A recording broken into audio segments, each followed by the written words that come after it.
அல்ஹம்துலில்லாஹ் வஸ்ஸலாத்து வஸ்ஸலாமு அலா ரசூலில்லாஹ் முஹம்மதின் வ அலா ஆலிஹி வ அஸ்ஹாபிஹி வ அஹ்லி பைத்திஹி வ மன் தபிஅஹும் பி இஹ்சானின் இலா யௌமித்தீன். அம்மா பாத்.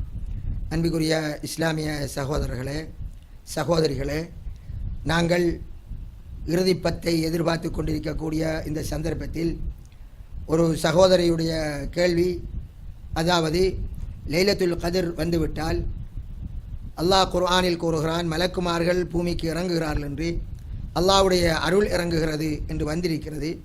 இவ்வாறு இந்த மலக்குமார்கள் இறங்கினால் பூமியிலே அமைதியும் சாந்தியும் உண்டாக வேண்டும். இந்த நிலையிலே எவ்வாறு இந்த மலக்குமார்களுடைய செயற்பாடு இருக்கப் போகிறது? அவர்கள் இறங்கினால் எப்படி தொடர்ந்து இருப்பார்களா? அவர்கள் எப்போது போவார்கள் என்றெல்லாம் இப்படி பல வகையான கேள்விகள் அங்கே முன்வைக்கப்படுகிறது. அன்பிற்குரிய சகோதரர்களே, அல்லாஹு தாலா இந்த லைலத்துல் கத்ருடைய இரவை சங்கைப்படுத்தும் முகமாக குர்ஆன் வானலோகத்தில் இருந்து, அல்லாஹ்வுடைய லஹுல் மஹ்பூல் இருந்து வானலோகத்திற்கு இறக்கப்பட்ட அந்த நாளான ஏற்பாட்டின் இரவு, அந்த இரவை சங்கைப்படுத்தும் முகமாக அல்லாஹ் என்ன கூறுகிறான்? தனஸ்ஸலுல் மலாயிகத்து ஒர் ரூஹு, மலக்குமார்களும் ஜிப்ரீல் அலைஹிஸ்ஸலாம் அவர்களும் இறங்குகிறார்கள். ரூஹ் என்றால் ஜிப்ரீல் அலைஹிஸ்ஸலாத்துக்கு சொல்லப்படக்கூடிய இன்னொரு பெயர்.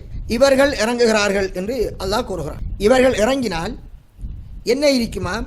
சலாமுன் ஹிய ஹத்தா மத்லஇல் ஃபஜர், சாந்தியாக அந்த இரவு இருக்கும், ஃபஜ்ர் உதயமாகும் வரை. அப்ப அந்த சாந்தி என்பது மலக்குமார்கள் அருளோடு இறங்கக்கூடிய அந்த சாந்தி, இது யாருக்கு கிடைக்கும்? இந்த உலகத்திலே அல்லாஹ்வை நிராகரித்த சமூகத்திற்கு அல்ல, அல்லாஹ்வுடைய அருளுக்கு பொருத்தமான சமூகமாக வாழக்கூடிய, அல்லாஹ்வை திருப்திப்படுத்தக்கூடியவர்களுக்கு அந்த சாந்தி கிடைக்கும். அந்த இரவினுடைய பாக்கியம் அவர்கள் மீது சொரியும். ஃபஜ்ர் வரை இது நடந்து கொண்டிருக்கும். அந்த ஃபஜ்ர் முடிந்ததும் அந்த மலக்குமார்கள் எந்த விடயத்தோடு இறங்கினார்களோ அவர்களுடைய டியூட்டி முடிந்து விட்டது.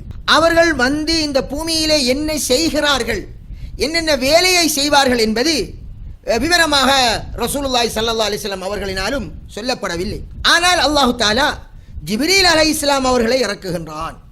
நபிகளாருக்கு வஹி எடுத்துக்கொண்டு வந்த ஜிப்ரீல் அலைஹிஸ்ஸலாம் அவர் வானலோகத்தில் இருப்பவர், மலக்குமார்களுக்கெல்லாம் பெரியவராக இருப்பவர்.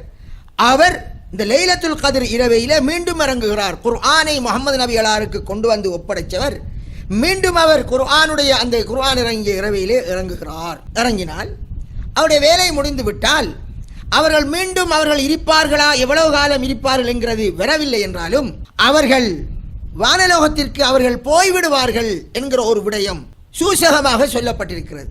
அதப்படி சூசகமாக அடுத்த வருடமும் லைலத்துல் கத்ர் வரப்போகிறது. அப்ப அடுத்த வருடம் லைலத்துல் கத்ர் வந்தால் மீண்டும் ஜிப்ரீல் அலைஹிஸ்ஸலாம் வானலோகத்திலிருந்து இறங்க வேண்டும். அப்ப மீண்டும் இறங்குகிறார் என்றால் என்ன கருத்து? அவர் மீண்டும் அங்கே போய்விட்டார். அப்ப பூமியிலே வந்து டியூட்டி முடிஞ்சு விட்டால் எப்படி போவார்களோ அவர்கள் போய்விடுகிறார். அப்ப டியூட்டி அவர்களுக்குரிய அந்த சங்கைப்படுத்துறதுக்குரிய அந்த டைம் ஃபஜ்ர் உதயமாகும் வரை.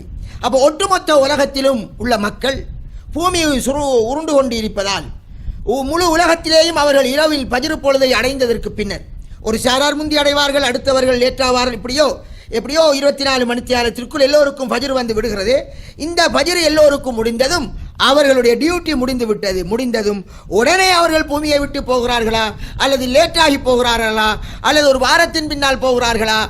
ரசூலுல்லாஹ் இந்த அதாவது காலையிலும் மாலையிலும் அல்லாஹ்வுடைய மலக்குமார்கள் வருவதும் போதுமாக இருப்பதால் அந்த மாதிரியான நேரம் போகிறார்களா என்று இங்கே விசேடமாக இந்த லைலத்துல் கத்ருக்கு இறங்கிய மலக்குமாருடைய நிலைமை தெளிவாக சொல்லப்படாவிட்டாலும் அவர்கள் போய்விடுவார்கள், மேலுக்கு போய்விடுவார்கள் என்பதை நாங்கள் அடுத்த வருடம் அவர்கள் இறங்குவார்கள் லைலத்துல் கத்ருடைய இரவில் அந்த ஜிப்ரீல் அலைஹிஸ்ஸலாம் இறங்குவார்கள் அல்லவா?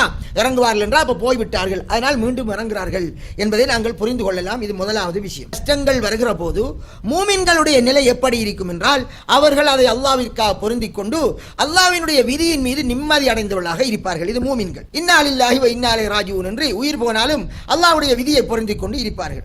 இப்படியாக அவர்கள் இருப்பதால் மூமினுடைய நிலை அவன் சாந்தியாகத்தான் இருப்பான். ஒரு மூமின் சாந்தியாகத்தான் இருப்பான். ஏன்? அவன் விதியை பொருந்திக் கொள்கிறான். அந்த விதியை பொருந்திக் கொள்ளக்கூடிய அந்த தன்மையும் பொறுமையும் இருப்பதால் ரசூலுல்லாஹி ஸல்லல்லாஹு அலைஹி வஸல்லம் என்ன சொல்கிறார்கள், அவனுக்கு அது நலவிலான் முடியும். எனவே அல்லாஹ்வினுடைய விதியையும் ஏற்பாட்டையும் பொருந்திக் கொண்டு சோதனைகளின் மீது பொறுமையாக இருக்கக்கூடியவர்களுக்கு உலாயிக அலைஹிம் ஸலவாத்தும் மிர் ரப்பிஹிம் வ ரஹ்மா, அவர்கள் மீது அல்லாஹ்வினுடைய அருளும் சாந்தியும் உண்டாகிக் கொண்டே இருக்கிறது என்பதையும் அல்லாஹ் இன்னொரு வசனத்தில் சுட்டிக்காட்டுகிறான். அதனால் அது அவர்களுக்கு எந்த விதமான சங்கடத்தை ஏற்படுத்தாது.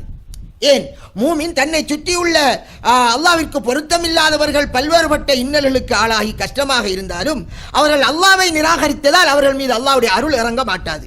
இறை நிராகரிப்பாளர்களுக்கு அல்லாஹ்வுடைய அருள் இறங்குவதில்லை. அப்ப அல்லாஹ்வுடைய அருள் யாருக்கு இறங்கும்? அல்லாஹ்வை விசுவாசித்தவன் என்ற பெயரில் உள்ளவனுக்கும் அல்ல, விசுவாசித்து அதற்கேற்ற மாதிரியாக விதியை பொருந்திக் கொண்டு நடக்கிறவன் அவனின் மீது அருள் இறங்கும். அவனுடைய குடும்பத்தில் 1000 அழிவு வந்தாலும் அவன் படைத்தவனின் அவனுடைய விதியின் மீது நம்பிக்கை கொண்டவனாக, அவனுடைய திட்டத்தின் மீது பொறுமை கொண்டவனாக அமைதி பெற்றிருப்பான். அப்ப சாந்தி இறங்கிக் கொண்டே இருக்கும். அந்த சாந்தி தொடர்ந்து இருந்து கொண்டே இருக்கும். இங்க மலக்குமார்கள் இறங்குகிறார்கள் என்றால், ரஹமத்தோடும் சாந்தியோடும் இறக்கிறார்கள் என்றால், அது நம்முடைய கண்ணுக்கு புலப்படாத ஒரு காரியம், வெளிப்படையான உணர்வுகளுக்கு நாங்கள் அதை கண்டுகொள்ள முடியாத ஒரு விடயம். அந்த காரியம் பூமியில் அமைதி ஏற்பட்டுவிடும் என்பது அல்ல.